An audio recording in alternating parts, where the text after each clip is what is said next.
And I went into it thinking, okay, here I go, this will be fun, you know, without ever taking the time to actually check in with myself. This was the first time in my life where I had experienced some form of like rejection.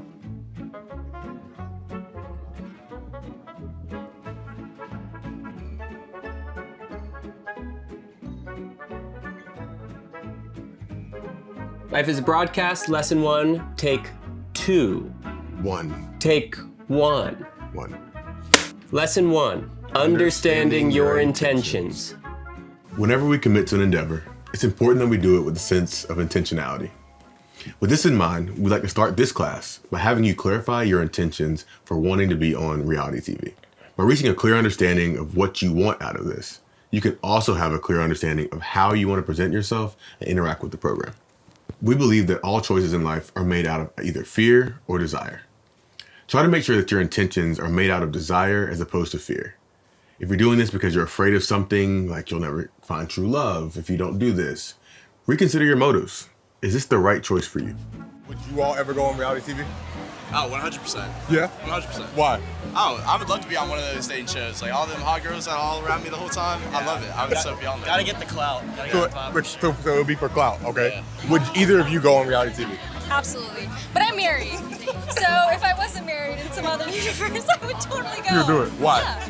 Because it's fun. It's an experience. You know, life is all about experiences. Yeah. Oh, what about you? I think I would.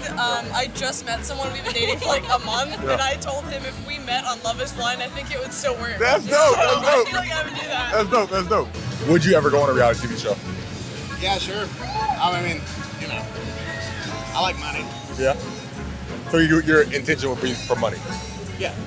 With something like that, especially like dating, absolutely not. So, Ben, question I have for you. When you decided to go on reality TV, what were your intentions? Did they shift throughout time? How did that feel for you? Yeah. What was that process like for you? Yeah, totally. I think it was a pretty frivolous idea, right? It seemed like a very distant possibility that seemed like highly unlikely. And so at the time, it was kind of amusing. You know, it was just funny to me. It was this strange, surreal world that I could enter into. I went into it with a sense of curiosity, with a sense of wonder, and with a sense of mischievous glee, I guess, if that makes sense. That, for me, wasn't great, right? Because I didn't fully establish what my intention was when I went into it, right? It was just, it was kind of arbitrary and random. And I went into it thinking, okay, here I go, this will be fun, you know, without ever taking the time to actually check in with myself and saying, okay, that's true, this will be fun. However, there are other ulterior motives beneath that facade that I might not be communicating with myself, that I might not be truthfully grounding myself in, right? And the objective with this lesson is to make sure that you or anyone who's applying for a show takes the time to establish that with themselves. Yeah, and not only that, I think it's important that you're aware of like what potential ulterior motives could be, right? Because I for me, when I went to the show, I did not have any intentions of going on reality TV. Did not want to do it. My friend at the time, or not at the time, my friend, my friend at the time, he found out about the show, told me about it, and I was like, that is crazy. Like, that's not something I ever would be interested in doing, etc. And as we talked about it more, like I was more like open to the idea, but similar to you was just like, it seemed like such a far out possibility that I was like, oh, that's not going to happen. And then as it became more real and the production team was more persistent, I was like, oh yeah, like this could actually happen. And when we got to the moment where it was actually real for us, it was, okay, if I'm going to do something, I'm going to commit to it. I'm going to do it fully. I'm going to do it with integrity.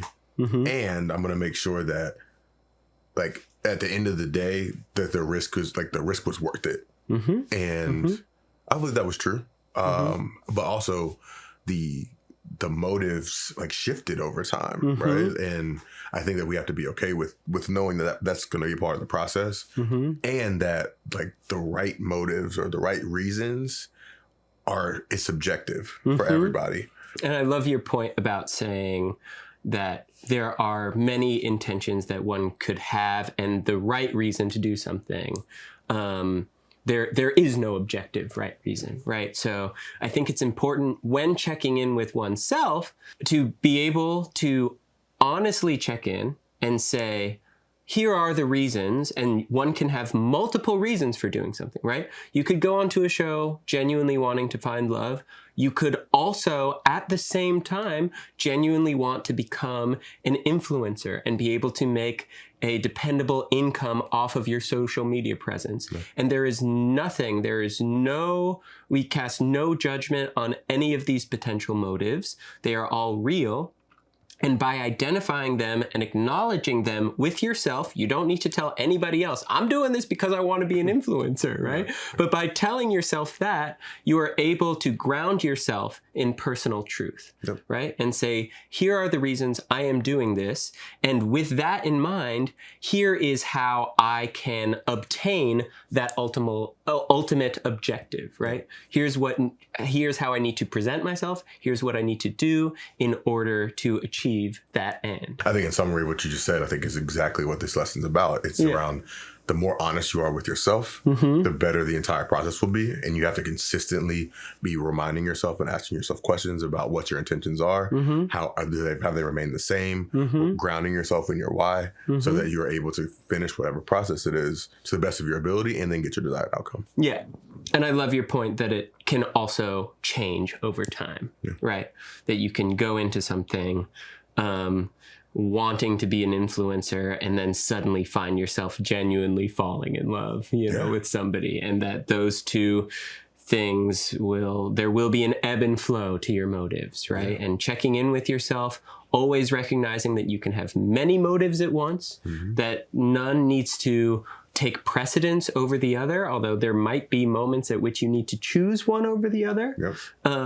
But always being honest, always being grounded, and knowing what your true motives are. Miles, can you tell us about a time when your awareness of your intention helped you navigate a difficult situation? Yeah. I intended to go on this show for a couple of reasons. I think one, my best friend was doing it with me, right? So since he was doing it with me, I was like, this doesn't feel as big of a risk. I would rather, like, if I'm doing this, taking this really big chance and using a lot of courage and showing a lot of curiosity, that like I'm having someone to do this with. So that was exciting. I think, and so that I think not only that's the motive, but that like pushed me to be able to do it. And then once I made that decision and that to commit to that, it was, if I'm going to do this, I'm going to go all out and I'm going to give everything I can to this process, but more importantly to this person.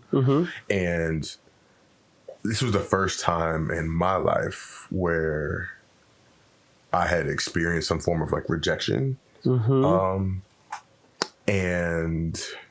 that was hard for me, especially because for us, it was the pandemic, which was a completely unforeseen circumstance that elongated our process, that we had to truly like know or get to know this person that we were matched with. And I think that those intentions became more and more clear like throughout that time, was like, I'm here to give the most I can to this process, to this person. And I had to constantly remind myself, there were a lot of days where I'm like, I'm literally living with a stranger right now. This is a person that I do not know but I've committed myself to. And what does that look like in the good times and bad times, and often, obviously we're more good times than bad. However, constantly reminding yourself of like your why was critical for me to be able to get through, especially that filming period. Absolutely. Do you have an example of a time where your motives may have shifted, or you noticed that you were either not operating within what your original motives were? Absolutely. So I think similar to you, I wanted to prioritize my partner, my person, over the production itself. And I think while I told myself that, there were moments specifically outside of the context of the show itself, right? After filming happened, when we're being asked to do, spin-offs, when we're being asked to do these meta commentary shows, when I would prioritize my engagement with this enterprise, with this show, with this production company over the integrity of the relationship itself, right? Because it brought a paycheck, because maybe to some extent it brought me a sense of like vanity that I wasn't willing to like fully acknowledge, right? And I think that my failure to see why I wanted to continue to engage with the production company took some toll, and I don't think it was like a death knell. I don't think it was like a terrible toll, but it was certainly a toll on the relationship itself, right? It kept the relationship grounded in this quasi-fictional, very public world. The disconnect between what I claimed to be and what I claimed to want and what I actually wanted caused some degree of internal strife and strife in my partnership as well. I agree. And I think that as we've been further removed from it, being able to have that hindsight and be able to be like reflective on that is so important. And that's why we have like we're doing this, right? Is to be able to impart some type of wisdom or experience that people may not be thinking about as they're entering the process or being a part of a reality TV show or just watching a reality TV show. All of these people are experiencing this. And to not just put people in a box, I think that's a reality. And it's also like, we're humans. We're not celebrities. We're like here acting or whatever. Like, we're people who, just like everybody else, who did not know anything about this crazy process and put ourselves in it. And just like the courage that it takes to be able to not only go through the process, but on the back end be able to say, hey, you know what? I could have done this differently. I could have been better in this way. So grateful to be doing this with you, man. Yeah, same. So with this, we're going to ask you to write down answers to the following questions. The first question: what is the main reason you're pursuing this experience? Don't cast judgment on any of these answers. What may be an ulterior motive that you wouldn't initially share with someone? What is the ideal outcome from this experience? What are some potential drawbacks that this whole experience may bring? Once you've established what your intentions are, you'll be able to go into this experience with a sense of confidence. The next stage, once you've been honest with yourself, is trying to establish who you are in the eyes of the viewers, of the audience, of the production company, right? Because that is going to be a key as you try to navigate this very strange new world. Dog.